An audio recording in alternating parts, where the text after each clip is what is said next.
Harvey Briggs with Rides and Drives, Team Radio, and we're here with the restoration manager for the Indianapolis Motor Speedway Museum and an old friend of mine, Dan Rosenau. Dan, it's so great to see you again. Well, glad to have you here. It's a big day for us here at the museum. I imagine. You've got how many cars? 11 cars? 11 cars, everything from 1912 to 2010. And how long have you been preparing these cars for this event?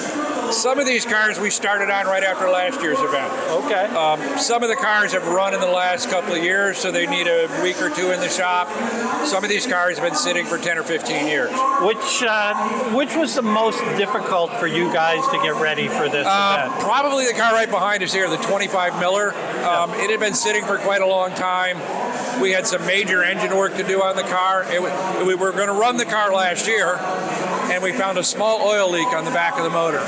We thought it was the rear crankshaft seal, which is a day's worth of work to fix. Turns out it was a failed seal on one of the bearing housings, complete engine disassembly. Oh, wow. And it was literally, once we got to it, it was a 20-minute repair.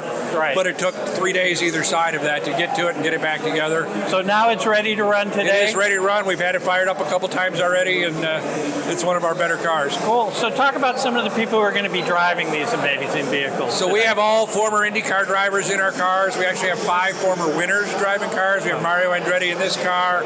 Tony Kanaz driving that one. We have Dario Franchitti, Bobby Rahal, Kenny Brack. We have a very good list of guys. A lot of these guys keep coming back and coming back. They love doing this. I can imagine, they're a part of Indy 500 history, and to be able to come back and drive these historic vehicles, maybe ones that they saw when they were growing up, right? Sure, and I get a big thrill out of doing that myself. I remember the Johnny Lightning Special from when I was a little kid. Absolutely drove my parents crazy.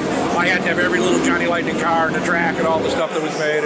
And one thing I've noticed the last couple of years when we're setting our cars up out on the infield getting ready to run, you look up in the stands and you'll see an older guy with his arm around a kid and he's pointing at one of our cars. I remember when that ran when I was your age. Sure.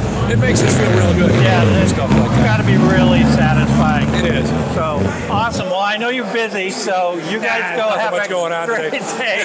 And we'll be out getting footage of the cars as they get loaded up and get running. So stick around, guys.